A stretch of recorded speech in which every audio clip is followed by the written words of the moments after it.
peuple zaïrois bokoto bokoto bokoto quand toloba na biso papa na biso bokechua ya mbonde koloba na biso l'air est grave bokoto bokoto oui l'air est grave vraiment na mboka na biso Congo Congo eza Congo dans loba Congo ya ka Congo ya sete parce que vraiment nazo na peuple zaïrois parce que nga naza peuple zaïrois mais eza na batu oyo donc na kati na biso unité ezate tozolinga tosala eloko oyo so biso tozoloba ke ba peuple zaïrois ezate ke ba peuple zaïrois tolingi ke o tozonga zaïre quand tozoloba tango yo tozoko expliquer peuple zaïrois ke eza pona bongo te so tozosala ndenge wana tozoba ke tozongi na zaïre parce que na zaïre ezaki na ba antivaleur o tozomona te parce que siko na mboka na biso ekomi na ba makambo moko oyo ezosala vraiment ke eza impossible, eza inacceptable, inadmissible na kati ya mboka na biso Congo. Hein? So tozolo bandenge wana eza poto talisa peuple zaïrois ke na tango ya Mobutu ezalaki bongo te. Malgré ba makambo ezalaki ya mabe mususu oyo tolobi te mutu azala 100% te,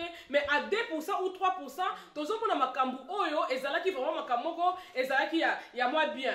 Hein? Il y a une différence surtout. Peuple congolais balingi toujours anti-valeur, makamoko ezangi tina, biloko moko ya fitilité ya pamba pamba. Et pourtant tozana mboka na biso mboka na biso toyebi ke ezana ba matanga, tozana matanga na mboka na biso batu bazo kufa na Beni. Bon, biso tozana kati ya 100 zaïrois makina na biso ya zaïre eza toujours na kati na biso ndeko eza te keka oyo botami na ye tout ça biso toza peuple uni nde Mobutu alobaki na biso yango tozosala la différence wana entre peuple zaïrois na peuple congolais hein mais bato bazoyeba ko comprendre biso te tozoloba na peuple zaïrois tozoloba pourquoi parce que à 2% so total na population na ère ya Congo o toza nango siko à l'ère actuelle na ère o toza siko malam ku nazo zaïre parce que zaïre 2% va respecter quand même maloba oyo et so salama hein dans un peu ça par exemple il y a hymne national la zaïroise dans la case la zaïroise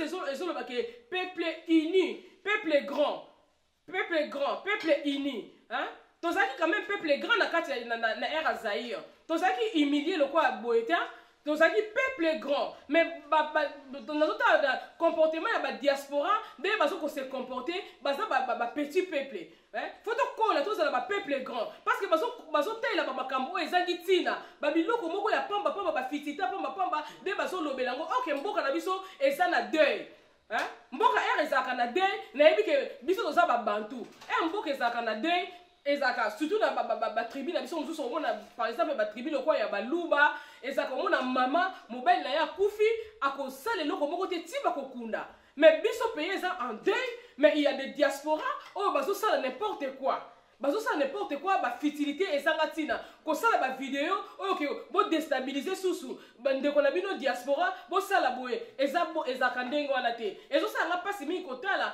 entre biso ba diaspora baza ko humilier su ba ninga mususu malgré mabe ezali to boyite ata mabe nete ezali omoni ke ndeko nanga asali boye ou ndeko nanga asali boye mais tellement to wana kati ya deuil tozoluka ete unité eza toujours pour toyeba na kobenga na ba occupant tokosala toujours ete toza toujours na komikitisa ya kokuta na coulisse ou soit na ndenge moko bien entre nous les frères ou nous les sœurs pour toyeba na kolobaki en tout cas parce que ba gafe zanga kaka te ndeko place ono gafe au saliboy mais non parce que mutali toujours intérêt na ye azoko lekali susu pour déstabiliser diaspora nazolo bana sens wana pourquoi parce que ndeko na mona uté côté la vidéo azolobela na concernant papa na biso bokechua ya mboke ba pesie mutuka ba pesie boye po bazo comprendre te est-ce que mutuka na de ba pesie wana et ça n'a komi ko détailler plusieurs choses nous on n'est pas là biso bit na biso eza ke ba occupation mo eza na mboka na biso ata ba pesie ndeko na biso bokechua ya mbo ou voiture ou quoi tout ça là mais ça regarde que lui eza que combat la biso ezali que to kende toujours liboso et puis soki unité ezaki peuple ezaki uni après ko sala vidéo là te pona ko déstabiliser susu bande ko na biso yango nazo senga na ba diaspora soki ne si problème ezali na yebi que soki bazaka na comité ya ba sage il faut que ça na comité ya ba sage soki problème ezali bo discuter entre bino ba sage bo lobele ngole que chacun de nous abanda ko sala ba vidéo pour na ko déstabiliser buninga mususu ba sala boye wana combat na ko zandeni pote to yeba na ko vaincre mboka na biso hein yango na so senga vraiment unité wana na ezala unité wana ezala na ko senga na ba diaspora ba luka comité de sages ba diaspora ba luka comité de sages na côté biso be ba mama to yeba na ko zana comité ya ba mama comité ya ba mama o isaka uni pour les Zaïrois o ya peuple uni oyo ke so likambo ezali boye ba ndeni ya kosola yango parce que soki ti bozo luka ke mboka esikwama ezaka toujours ndenge wana ba politique ezaka surtout que o ba parti politique et tout ça hein ba parti politique ezaka te na er bozo luka ke mboka esikwama parti politique ezaka te au mona wapi yango yo ndako no baye ko okipa ngo outi musala mwasi bana bobimaki libanda boye boye ko kuta ndako na bino eza occupé na batu bosa ndeni bosa tout bosa bino surtout ini popo bimisa na bato bazana ndako wana hein popo bo occupé na ndako na bino muna mto linga abimisa voir même bana mike ba ko sala tout ba sala peut ba bimisa na ko wela na ba bimisa na occupa o azana occupé ndako na bango ba ko luka na nteke o papa sala ki boye o mama sala ki boye o mwana sala ki boye non ba ko yeba na ko sala nanu ba sala nanu unité wana bazala ini nanu po ba benga na ba occupa o ba occupé ba mbetu na bango ba occupé ba salon na bango na kasa ndako ba occupé ba salle de bain na bango ba cuisine na bango c'est comme ça. Mais nous avons compris que dans la diaspora, la facilité zangatina, beaucoup de voiture, c'est tout à fait normal. Ce que c'est que bolingo pene zali unité zali beaucoup bien quand on a nous sur la denga police bolobino, ce que ou soit faute ou bien beaucoup bien sur la moi coulisse. Et c'est que on a commencé la vidéo pour la voiture, wana on a commencé la vidéo pour la bongo. En tout cas, wana zomo tozo ko aboutir ne loko mon côté. Tozo ko aboutir ne loko mon côté. Tous en vraiment na unité wana. Parce que Félix, dernièrement, a sommé ceux qui Ferrari. Il y a ceux qui a combien de millions d'euros bino trouvé ba prix na bino wana. Mais et l'Obama quitté. Et l'Obama qui n'a pas. Mais pourquoi ka bango ba na droit wana et puis pas nous, hein? Et puis beaucoup ko sala ba détail que oh ya Laura Sokoko wana azanani, azalaki boye, azaboye. Mais non, hein? Tu ko landa ba makambo wana nyo sauté. Ya Laura Sokoko, yo soko lobi que oh gaz soki mutake kin akena Congo oyo aza pena na politique azo sala aza diaspora ki na Congo bakanga mais c'est tout à fait bakanga parce que yo oza le loko mon côté oza na ni eloko c'est tout à fait normal que soki bakoyi mais Laura Sokoko wana aza o moko OK ayebali na Angola aza na makambo ya makasi aza na ba millions na e soko le biacha mbongo na ya je po ete mboka ne sikwama akocha yango hein. Pourquoi ka bango ka bozo kubisa ka bango mbongo wana pesa ya bango te ba Félix wana ba nani ba Kagame wana ba nani mbongo wana sala bango te bande odangesa mbongo na biso hein siko soki te sike Laura Sokoko asali ke po ete mboka na biso siko ma yepa che donc bon ndenge bazana droit donc Laura Sokoko wana azana droit que c'est comme que Laura Sokoko komi ko soutenir ba diaspora ale komi azo sala bongo yepa komi na nani na ba occupant mais siko biso tozaka ba pauvre hein mais non toza ba pauvreté biso to na droit na mutu oya bimi oya sa millionnaire akoyi ko sikola mboka na ye a soutenir bande ko na ye toza na droit to suivre ye hein toza na droit wana pourquoi ka ko pesa ba mapapu en tout cas vraiment zo sala pasi parce que on a zo lobake toza peuple petit faut toza la peuple grand dans la hymne nationale ya Zaïre na 100% ata na 2% tokoyi ko zo na Zaïre parce que Congo ndenge sana Congo, hymne national debout congolais. Bon, t'as la carte debout congolais. Debout congolais qui est en place maintenant. Est-ce que vraiment le peuple d'Angaï, le peuple zaïrois, nous avons un peuple congolais, oh, il y a C, oh, il comment mina K. Est-ce que vous avez une différence? Bango est en place, debout congolais. Dans le monde, c'est debout congolais, c'est debout, le peuple est assise. Et ça, debout congolais, les peuples sont assises. Donc, différence, c'est ça totalement. Donc, tout est à zéro. Madame n'a soit à 2% que n'a soit zéro. Pour le moment, Bango va être en place. Bazo hymne national. Parce que hymne national n'a évité ce moment dans les années. Hymne national, ils ont représenté un pays. Ils ont représenté comment le pays est. N'a évité ce moment hymne national des années. Hymne national est le moment très sacré. Donc, dans le hymne national, ils ont l'obéla, makambu nyo surtout ya mboka, ndenge mboka évolution ya mboka ezali. Bino mo siko yo, nazopesa bino boyebi debout congolais boyemba debout congolais du début jusqu'à la fin. Est-ce que bozomona pena na debout congolais du début jusqu'à la fin? Botala yango soki makambo nyonso eza mise en place na peuple congolais sikoyo. Basolo ba debout congolais unis par les sorts. On n'est pas unis. Les peuples sont assises. On n'est pas unis. Et puis on tue. Il y a des tueries à Beni. Population sont koufa. Makambo nyonso sont beba. Et puis basolo ba ke debout congolais, unis par les sorts, unis par les forces pour l'indépendance. L'indépendance n'existe plus au Congo. Il n'y a plus l'indépendance. Na era Mobutu, na komi kozwa 2% ya Mobutu. Parce que Mobutu, na kati ya la Zaïroise, na hymne national la Zaïroise ezolobela, Zaïrois dans la paix, retrouvé. Donc, ata muke paix ezalaki, ba tuerie ezalaki te, na era Zaïre. Zaïrois dans la paix, retrouvé, peuple uni, peuple zaki uni. Mais quand les zaki au Kabwanate, tu es bakité au Muluba, tu es bakité au Mungala, tu es bakité au Mswahili, tu es bakité au Mutabadoudou, tu es bakité au Mutuya, ya Kivu, tu zaki uni. Ozomona ke na kati ya hymne national, il y a la Zaïroise, et ça y a ba petit nini otori ko kozwa, o ezo sala ke ezo ezaki pena mise en place.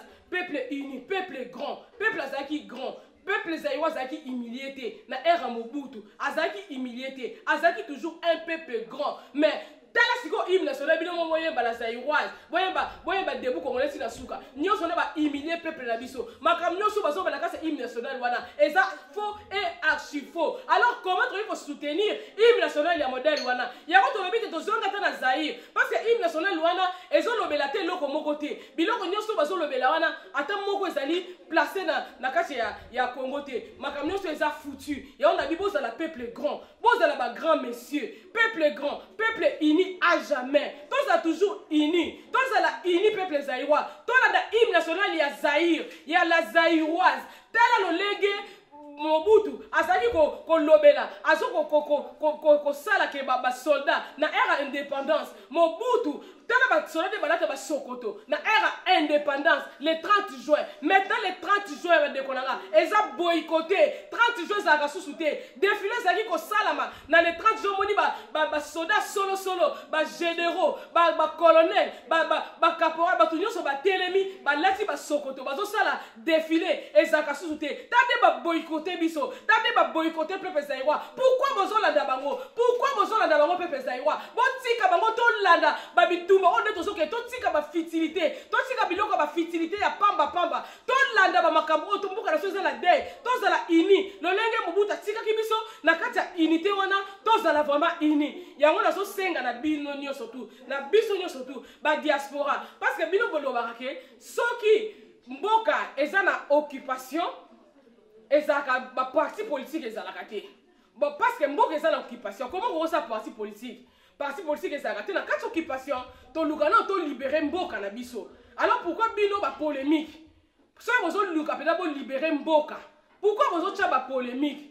Nazo senga mno boza na comité de sages. Boza na comité de sages, so boza na problème makamute ke oya ye apesi vidéo na ye a critiquer o wana ça aboutit à rien.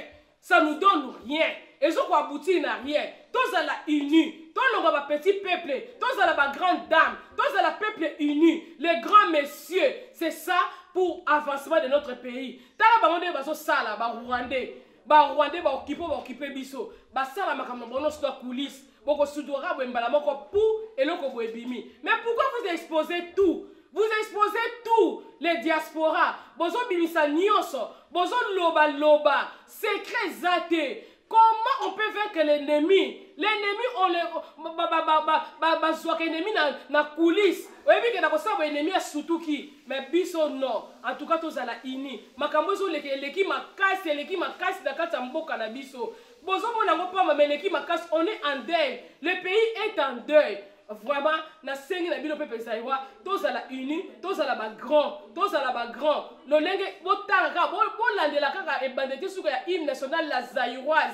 Botala yango, bomona ke on est des peuples grands. Bon landa hymne national wana, botala yango du début jusqu'à la fin, bolanda ngo moko na moko et puis bosa la différence entre debout congolais na la zaïroise bon mona pourquoi toyé na kati ya Zaïre toyé na kati ya Zaïre pour ata 2% eza exécuté na makambo eza na kati ya lobami mais na kati ya debout congolais eza 0% peuple zaïrois yango na sengi vraiment tozala ini tolongo na kati ya ba fertilité tolongo na ba broutissement tozala ini pona ko siko tozala ba grand messieurs na ba grande dame pona ko siko la mboka na biso wana yango likam na zaki na yango koloba na bino yango wana et puis nazo lobela na ba papa na biso oya cour constitutionnelle bino bata cour constitutionnelle ta makambo zo sala donc ba parents na bino batangisi bino ba classe po bazoba nde baya kopesa bino mibeko eza passe bomoni mbongo oyo bozolia bacorruption bozolia bozotia bato bakasho na ere Mobutu yango nasolobela na ere Mobutu